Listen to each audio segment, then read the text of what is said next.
All right, everybody, welcome today. I'm going to be going over auto insights. This is going to be giving you tips and tricks to help you with your client's decision-making process on getting into a new vehicle.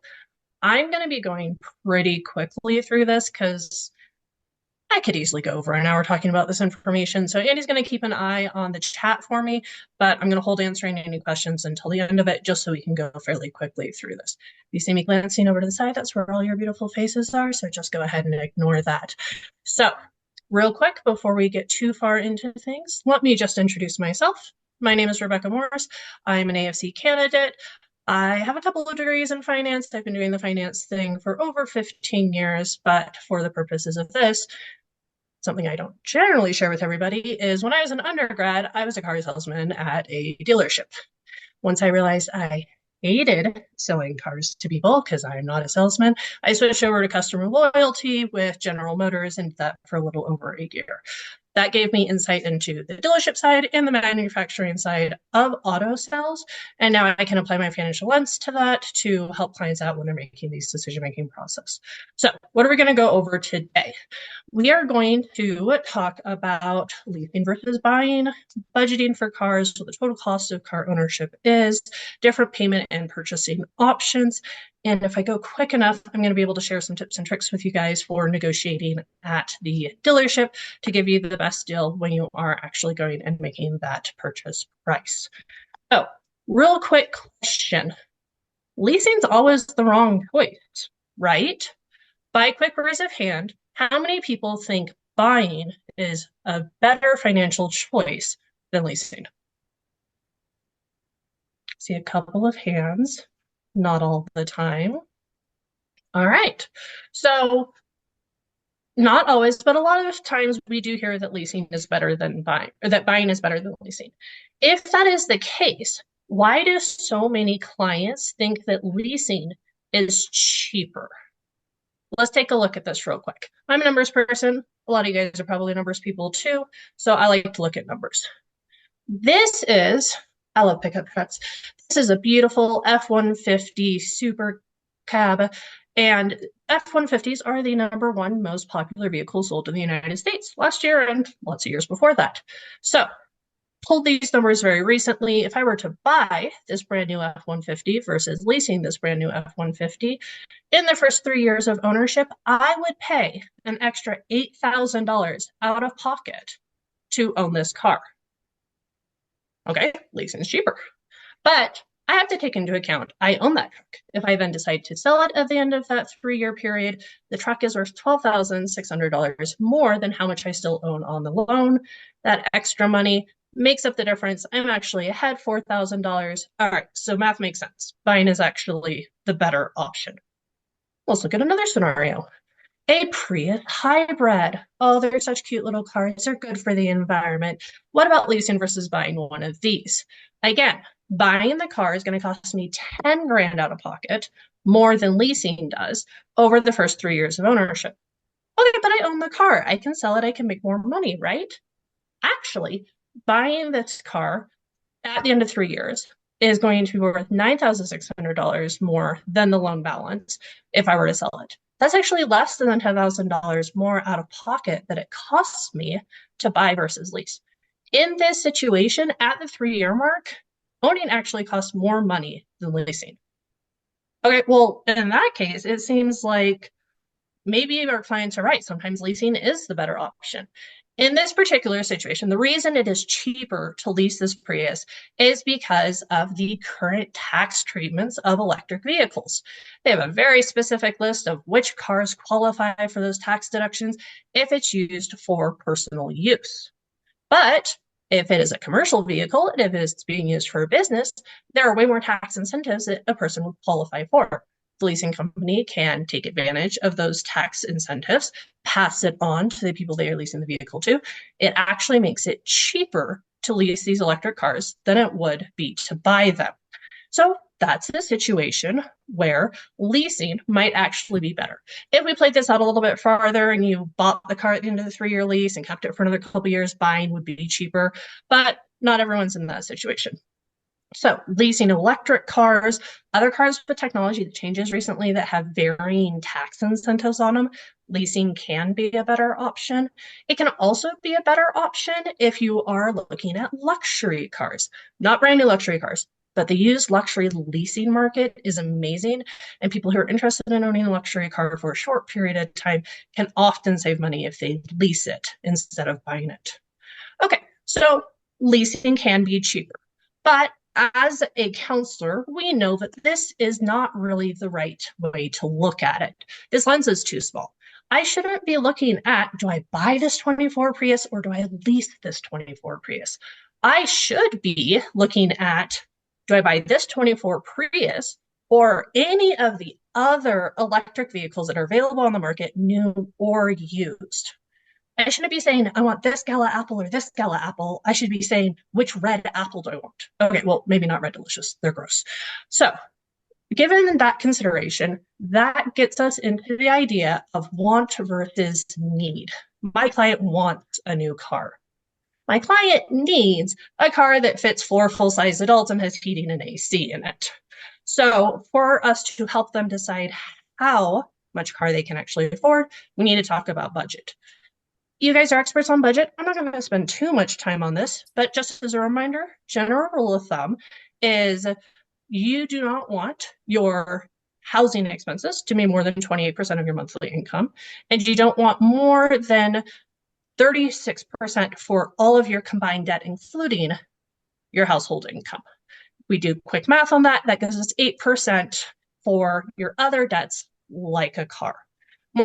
More specifically, I like to follow the 23-8 rule for car ownership.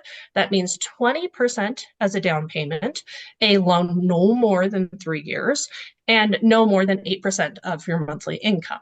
Some people like a slightly looser version of this rule, 24-10, so 4-year loan, 10% of your total income. An exception to this, I would say, is luxury cars. If you want to buy a luxury car, you should be able to pay it off within 12 months. They're higher risk, they depreciate a lot quicker. It's just a safer choice. Okay, so 8% of the budget for the car. Is that enough for the car that they need? Maybe not. If that's the case, then you need to have that conversation with them. It's a really good starting point for what else do you need to cut out of your budget to make it fit? Maybe you need to save money for a down payment. Maybe you can factor in the trade-in value of the car that you're going to be replacing. Adding those things into their budget can give them a better picture of whether or not they can afford the car that they're looking for. Okay, so really quick, 8% or 10% of total budget. Is that just the car payment? What does that 8% need to include?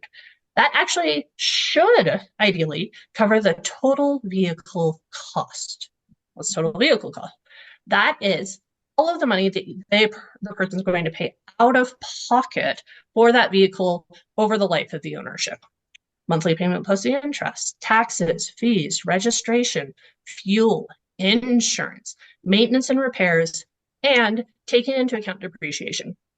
My lovely blue Ford F-150 is going to cost me $55,000 out of pocket in the first 5 years of ownership if I buy it brand new. In addition to that, the true cost to own is going to be $65,000. The difference between the two is the car's depreciated, and so I've got an extra $10,000 of loss that is not actual financial loss. So, what is something that they can do when they're figuring out that total vehicle cost before they actually buy the car? One thing that I actually recommend is clients call to get quotes from insurance companies on any cars that they are considering. Insurance rates for different cars for different individuals can vary greatly, hundreds of dollars a month, and that might be a make or break for the individual and help them steer away from certain types of vehicles before they spend too much time doing the research on it. It's such a huge part of the total vehicle cost that that's something that they want to pay a lot of attention to at the beginning part of the process. So this whole budgeting and everything, what is this hoping to accomplish? Hopefully, this is getting your client to the point that they're looking for a car within their budget, as opposed to trying to find a budget for the car that they want. All right, so the final step of this preparation is not always necessary, depending on the client. You might want to have a quick conversation about their credit score and what that means for interest rates. This is a quick snapshot of what rates people were getting for car loans as of Q1 of this year. So better credit score could be the difference between an 8% loan and a 21% loan. It's going to make a huge difference on what their monthly payment's going to be. New loan rates are going to be lower than used loan rates, but it comes with a higher sticker price. As of Q1 of this year, the average loan payment for a new car, $738 a month. Used car payments, even though they have higher interest rates, average $532 a month. And this was with an average loan length of 5.5 years. Think of how much higher that would be if the loans were the recommended 3 to 4 years. So obviously, the longer loan means lower payments. It also increases the risk that that car is going to be upside down. You are going to owe more on it than what it is worth. Not an ideal situation to be in. All right, so that was real quick about budget. Now let's take a look at new versus used. So I want that new Ford F-150. It's beautiful. It's not in my budget. If I get a car that is just 3 years older, a 21 F-150, it's got basically all the same features on it, over the first 5 years of ownership, I'm going to save $3,000 on that car, mostly because of depreciation. Trucks retain their value very well. They depreciate very slowly. This is actually on the low end of what you could save by buying a used car. If I were to do the same calculation with that Prius I was looking at, it's almost $10,000 in savings over 5 years of ownership because it depreciates more quickly and there's more chance of it needing expensive there's a lower chance of it needing expensive repairs. Trucks tend to need repairs more than an electric vehicle were, partially because, people use them for truck things. All right. So we've talked about budget real quickly. I'm going to very briefly talk about where can you buy clear my throat real quick. Where can you buy a car? Everyone starts with looking online, right? That's where we start our research. Some people never go offline, but lots of people still go to dealerships. They go to used car lots. They purchase things from private parties. I'm talking Craigslist, Facebook Marketplace, your local lemon lot on a military base, the car with the for sale sign in the back of the Kmart parking lot. There are other options that people have. There are auto retailers like Carvana and CarMax that have physical locations as well as online locations. Keep in mind, if you go to someplace like Carvana or CarMax, you don't have to use their lending for the car. You can use outside lenders. They do allow that. Used car places like John's Jazzy Jalopy Joint is not going to let you use outside lending sources. Perfectly legal. They are allowed to do that, just like you can use your Amex card at some places. They can choose what sort of payments they're going to accept. You need to be careful, though. Remind your client if they are in a situation they need to go one of these places, get pre-approved somewhere else so they know what interest rate they should be getting for their credit score, because it is very common to find predatory lending practices at these locations. Another quick thing, there's lots of online options, Auto Trader, Car Gurus, Cars.com, places like that. Edmunds, which originally was a car review spot, now is owned by CarMax. They bought it out a few years ago. So you can actually go online, get an appraisal on your used car, and sell it through Edmunds directly to CarMax online without ever going in someplace. So that is something to consider. You can actually completely buy and sell cars 100% online now. Kind of a cool feature. All right, so those are the places you can buy a car. How are you going to pay for it? Well, obviously, cash is going to be easiest. Good for private sales, and sometimes required if you're buying a car through an online platform. But it's actually not the preference for retail car locations. They make their money on those loans. So they have no incentive to give you a better deal if you're trying to pay cash for it. The exception obviously being down payments. Nobody's going to say no to a down payment on a car. If you're not going to pay cash, let's talk about financing options. The number one choice of financing options for new cars is going to be the manufacturer financing. This is done at the dealership. They are actually the arm of financing for most of the manufacturers. This is who you're going through for any of those 0% deals that you're getting on those new cars. Something that you actually want to keep in mind for those 0% deals, make sure you read the fine print. They're not all for the length of the loan. You might be paying 0% for the first 36 months of a 60-month loan. and you have an interest rate that is applied to the back end of the loan for the second half of it. That's obviously going to make a huge difference in what your monthly payments are going to be. So keep an eye for that. If you're not going straight through the manufacturer, dealerships do have other third-party lenders that they use through their business arrangements that they have with them. You can get financing through credit unions and banks. Those are generally, you get pre-approval and then you go ahead and get that finalized when you purchase the car. There's also third-party lending. That's those predatory buy here, pay here places for people who can't qualify for car loans. They can get personal loans because it's an unsecured loan, because the car's not being used as collateral. They're going to have higher interest rates. Finally, you want to tell your clients, just like a car, just like a house, cars can be refinanced. There's going to be fees associated with that, but if they fix their credit score, they're qualifying for better interest rates. The market has changed, so rates are a lot lower. It might be worth it to them to refinance because they can cut down their payments over a period of time. So these are the primary payment options. Now let's go ahead and talk very quickly about what payment options people are using. So real quick here, the chart on the left is new cars. You can see 61% of them were dealership financing, which again is the financing arms of those manufacturing companies. And then 32% were through banks and credit unions. Looking at used cars, banks and credit unions accounted for more than 50% of all of the borrowed money for car sales. But that predatory lending buy here, pay here business scheme was 15.5% of the loans. So those are people who are in a poor credit situation or don't have a lot of options near them. And so they've probably been taken advantage of and are paying a lot more for the vehicle than they really should be.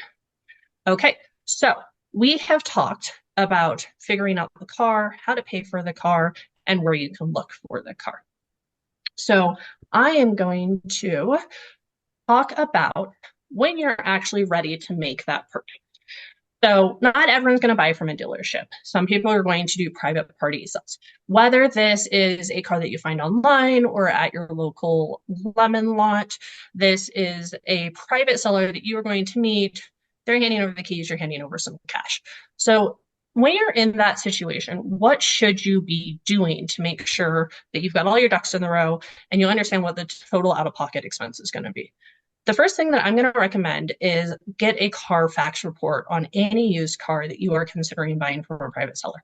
You can go to carfax.com, you just need the VIN information, and you can pay, it's $40 for one report or $60 for 3 reports. It seems a little bit expensive, but when you're considering you're potentially not buying a car that has been flooded or completely rebuilt or something like that, is definitely worth the money. The second thing you want to do is have a bill of sale. Used cars usually are sold as is. Make sure you print out 2 copies, take them with you so you and the seller can both have a copy of the bill of sale just in case anything comes up or there's any questions. Some used cars come with warranties, extended warranties. A lot of those are in the name of the owner. They don't automatically transfer.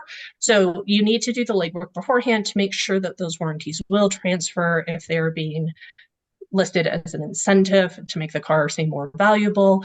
Transfer costs generally range between $100 and $150 per warranty. So you definitely want to make sure that that's all taken care of and then that cost is built in before you go ahead and sign on the dotted line. You can pre-arrange financing through a bank or a credit union or their outside source. If you've already agreed to the set price, your bank can actually go ahead and issue a check to the seller, and then they'll set up the loan with you and you'll do the payments through whatever institution you've set it up with. That is an option, even if you are doing a private party sale. And finally, see if you can get a mechanical inspection. That seems a bit weird. What am I supposed to do? Bring a mechanic with me to the sale? What are the options here? There are lots of local car places that will do inspections on used vehicles if the seller does not want to take it to a shop. There's something called Lemon Squad, which is a online business that will actually, like those places you go and replace the broken windshields at your business. They'll go out to wherever the car is, do the inspection, arrange all the time with the seller, and then send you the report afterwards. It costs $100 or so, but it can definitely give you some extra peace of mind. When you go to buy the cell, obviously you want to make sure that you do all the paperwork, do a test drive, put insurance on the car before you drive away. Let me tell you guys a quick story. I love blue trucks, right? So when I was in my 20s, I fell in love with this Nissan King Cab pickup truck. This is being sold by a guy in the town next door. I took my mechanic friend. I went to the purchase. We talked beforehand. I financed it through my credit union, so I just handed him a cashier's check. We were all good to go. My mechanic friend's taking a look at the car, and the battery light and the e-brake light was on, and he's like, the seller's like, "Oh, the lights just came on, and it was just this morning. I have no idea what's going on." Plug it in. There's no code on it. It's probably just a fuse. Okay, we're fine. So handshake, sign the bill of sale. I get 5 miles down the road and my car dies on the side of the freeway. The alternator had been pried. If I had not already put the car on insurance, I would have been out of pocket for the tow. I wouldn't have been covered for a rental car. I would have been completely opposed. Luckily, the guy was a good guy. He had no clue that was going on. He cut me a check for the cost of the parts to make sure that I was good. But that just goes to show putting insurance in is important. A mechanical inspection won't catch anything, but it's definitely still a good idea. All right, so we're not going to do a private party sale for most cars. We're going to be going to a dealership. Before you go to a dealership, what do we want to do? We want to check to see if there's any promotions. If there's any tax incentives, remember we talked about those electric cars. If you are going to get an electric vehicle from a dealership, they're going to automatically apply those tax rebates to the price of the car so they can quote you a better price. However, not everybody actually qualifies for those tax incentives. Your tax liability might be too low. Like you're not going to owe taxes that year. Your income might be too high. You might live somewhere that it doesn't qualify for some reason. So you need to do your research and make sure that you actually qualify for any incentives for taxes that are getting applied to the car. Because if they put that on your car and then you don't qualify, you then have that entire tax liability at the time that you do your taxes that they took off of your car. And that obviously is going to change what the value of the car is and what the payments and everything would be. Obviously, you want to do your work, have all your documents ready. They're going to ask for a whole bunch of information and have you fill out a bunch of forms when you're at the dealership. Another thing you can do is if you're looking at a new car, okay, I wanted 2024 F-150. But they might have a 23 F-150 with all the same specs that I want still on the lot that's unsold as a prior model year. I can buy that car for cheaper than the 24 model. I get all of the new car incentives and warranties on it, and I get a better deal. So check their inventory online and see if they have prior year models that are new and unsold to see if you can get a better deal on it. Once you actually get to the dealership, you want to make sure you're giving yourself plenty of time. On average, someone buying a car from a dealership is going to spend 2 to 3 hours at that location. And that's if you got all your ducks in a row. You don't want to be rushing it. No one wants to have to spend 3 hours filling out paperwork after a 10-hour shift at work. So make sure that you are not going there in at the end of the night trying to rush things. Everyone's going to be cranky. You also want to make sure you know your numbers. Know what your trade-in is worth. Know how much car you can afford. Know what your interest rate should be based on your credit score.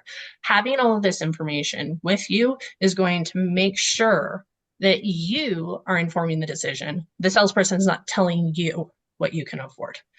The other thing you want to do, make sure you read all of the fine print, that you're not paying for something that you don't want. And if at any point in time you feel like you are being rushed, you feel like they are trying to pull one over on you, you feel like you are being discriminated against, because unfortunately, salespeople can be discriminatory sometimes. I'm a girl. I've gone in to buy a car. I brought my buddy with me because he was bored that day and he knows nothing about cars. You know who they asked all the questions to? My guy friend. You know who they asked how much could be paid afforded? My guy friend. You know who completely ignored me while I wandered around the lot and found another car salesman and actually made a deal with them? Well, my friend got talked to death. A car salesman. So if that is happening to you, you don't have to put up with it. They're trying to sell cars. There is another person who will sell you that car. Walk away. All right, I have just a little bit of time left, so I'm going to give you just a couple quick tips on things to get the best deal at a dealership. Number one, hold your cards close to the vest. You do not need to tell them how much you can afford. If they want to know if you're going to do a trade-in, yeah, if you give me a good deal, keeping that information close is going to make sure you can get the best deal. Two, ask for a Carfax report. You can go to carfax.com and ask and see if a dealership has a subscription to Carfax. If they do, they can pull Carfaxes on any car in their inventory at no additional cost. So if they're not going to pull a Carfax on a car, red flag, move on. Protect yourself from unscrupulous practices by writing down the VIN of the car you test drove. Super shady dealerships will sometimes swap out a fully loaded model with a stripped one, and you won't notice until you drive off the lot. The final thing, beware of extended warranties. You don't have to buy it the day up. It will be for sale. You can purchase it within 3 to 5 days. A lot of times there's so many restrictions on it. You can only get maintenance here. It doesn't cover repairs. If you go over the mileage, it doesn't include anything. Realistically, don't let them pressure you into any add-ons that you don't want when you're making that deal. And finally, make sure your loan is approved. There is something called spot financing. I go to the dealership at the end of the night. They get a quick pre-approval. They say, I'm going to get 6% interest rate. Cool. I sign the paperwork. I leave. I get a call the next day. Hey, it didn't get approved. We have to go with a different option. We need you to come back in and re-sign some stuff. It was in the fine print. I didn't read it. I go back in. I can only get 8% because I didn't actually qualify. They didn't actually get the authorization back before they had me sign the paperwork. That's frustrating. But I mean, okay, sometimes that happens. This can be a sign of yo-yo financing, though. They might have known I didn't get approved for that lower rate, but because they hadn't actually gotten the numbers back, they basically tried to get me to commit to it because otherwise I have to turn the keys back over to the car the next day. I would do that, but what if I had a trade-in? They took my trade-in. They already shipped it off somewhere else. I can't get my car back. I'm stuck. So always make sure the loan is approved before you go ahead and sign the paperwork. Make sure there's nothing in there saying that it's still pending anything. And just one last tip, really, really quick. If you're going to buy in cash, don't tell them.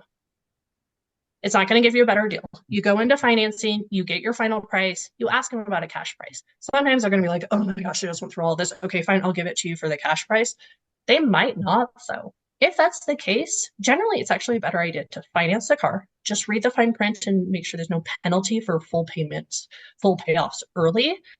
Just go ahead, get the loan. Once you get your first bill, just pay the car in full. You're going to get the lower price for financing it, and you're going to save on paying the interest over the life of the loan. All right, those are my quick tips. And I can go ahead and this is just a handout that I give to my clients. Does anybody have any questions? I see lots of things in the chat. Andy, can you help me out? So yeah, one of them is what happens if you get pre-approved for and you purchase the car or you don't purchase the car, but you've been pre-approved, and how do you pay that? Like private seller, I think private seller is probably the biggest question there. Like, so if you are pre-approved and then you buy a car privately, like that? yeah. So I actually did this exact thing. So I called up my credit union and I said, I am looking at this car. Here's the VIN. Here's the mileage on it. Here's the state of it. I had to get all that information beforehand from the seller. And they said, cool, KBB, the blue book value of it is this. We will give you a loan up to this dollar amount. As long as your negotiated price is within that dollar amount, you then tell the seller, okay, I'm going to purchase the vehicle. You go ahead and you get the pre-approved loan through your credit union, and they will either send you a cashier's check or they'll do it electronically, and they will wire the money over to the seller. You would need to get their information if you're going to wire the price over. If you go and you look at that car and decide they lied about it, this is not a car that I actually want to purchase, you would then go ahead and contact your credit union or whoever you did it through, and they would cancel it. Generally speaking, if it's been pre-approved and you cancel it, there is going to be some sort of fee associated with initiating the loan and then having it not completed, but it's going to be a couple of $100s. Thank you. Other questions? I think the most are just comments. Like California has a mandatory waiting period of 2 weeks now to get car insurance. They do.